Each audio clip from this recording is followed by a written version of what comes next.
मुझे ये रिश्ता निभता हुआ दिखाई नहीं दे रहा अम्मी।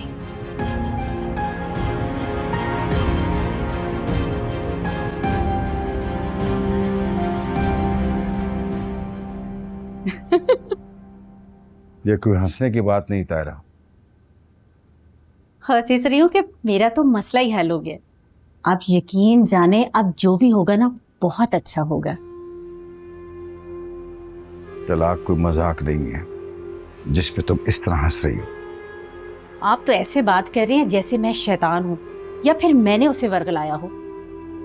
आपकी चहेती भतीजी ने यह शादी मजबूरी में की थी।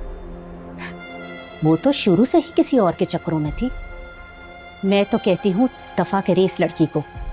वैसे भी शादी के बाद इसने हमें दिया ही क्या है सिवाय बेसुकूनी के।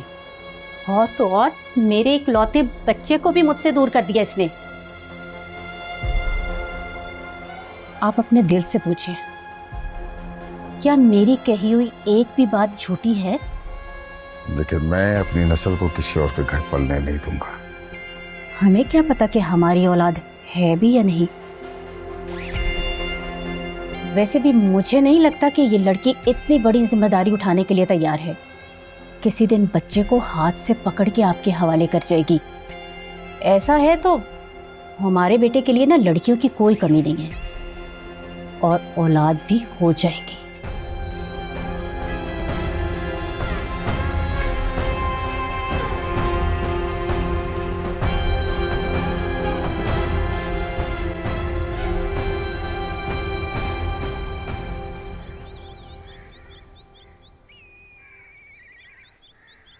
तुम सब हड हराम और निकलो। हम सब ने उन औरतों को बेहोश करके कमरे में बंद कर दिया था। फिर तसल्ली के साथ पूरे कमरे की चेकिंग की। उस बच्चे के मुतालिक जो तस्वीरात मिली हम आपके पास ले आए। इसके अलावा वहाँ कुछ नहीं था। अब जाओ यहाँ से, अपनी शक्लें गायब करो।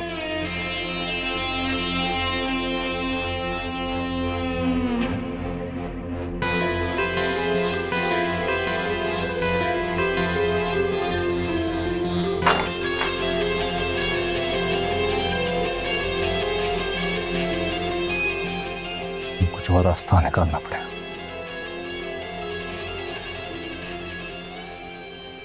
अम्मी चाय।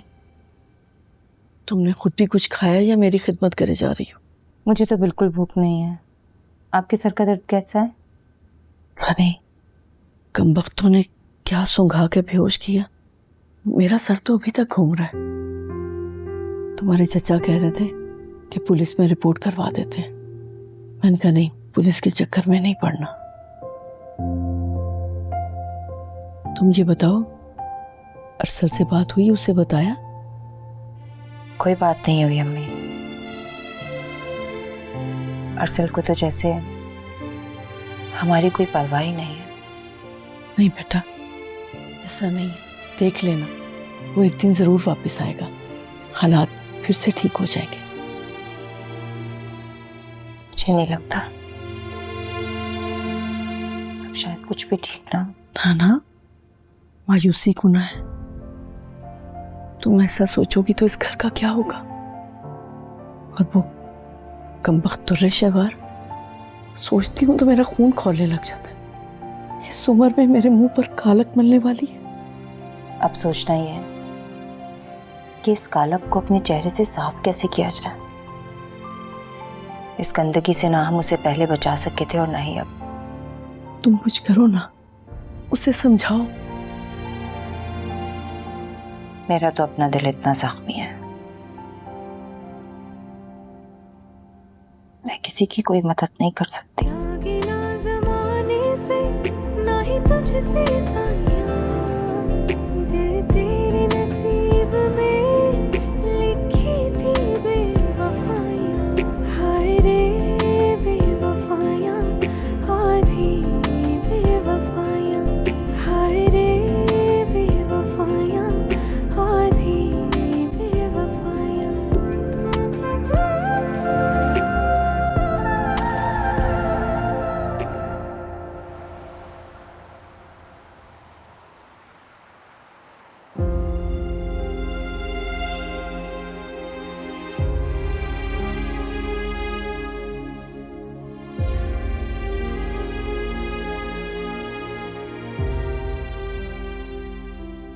अरसन,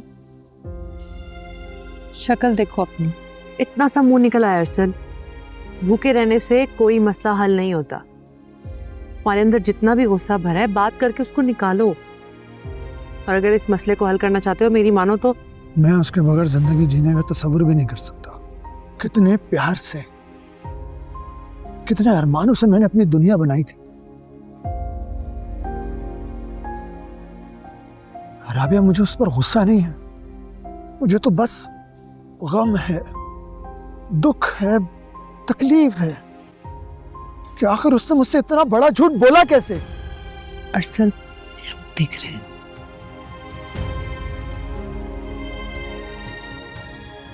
मुझे बताओ ना, बताओ मुझे, क्या औलाद के बगैर जिंदगी नहीं गुजारी जा सकती?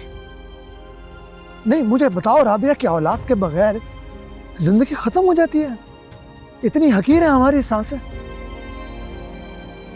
बल्कि मैं तो यही सोचती हूँ कि तुर्रे फिशाब कितनी खुश नसीब है कि उसको तुम्हारे जैसा शौहर मिला है, और रोहान, उसे तुमने सगे बाप से ज्यादा मोहब्बत दी है। इस एक बात ने मेरे जिस्म में छेद और रूह में शिगाफ डाल दिया। कभी कभी दिल चाहता है कि बस आंख खुले सुबह और ऐसा लगे जैसे मैं ख्वाब देख रहा था। उसके बगैर मैं जीने का तस्वुर भी नहीं कर सकता। हकीकत तो ये है। अरसल, घर चले जाओ। Your family needs you. हाँ,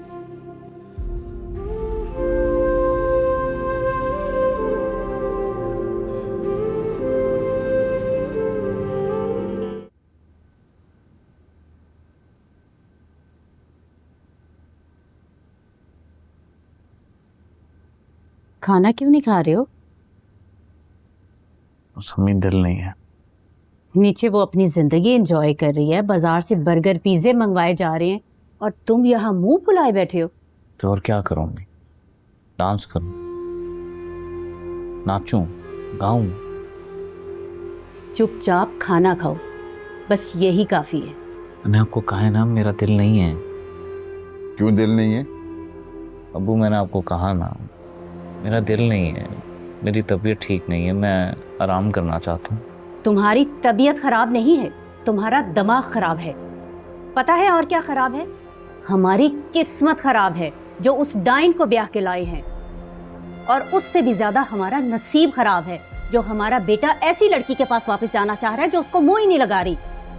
अम्मी, आप समझती नहीं हैं, वो मुझे औलाद देने वाली है। औलाद? बस एक लफ्ज भी आगे मत बोलना। और तुम भी बाहर जाओ, अपने दोस्तों से मिल के आओ, फ्रेश हो जाओ।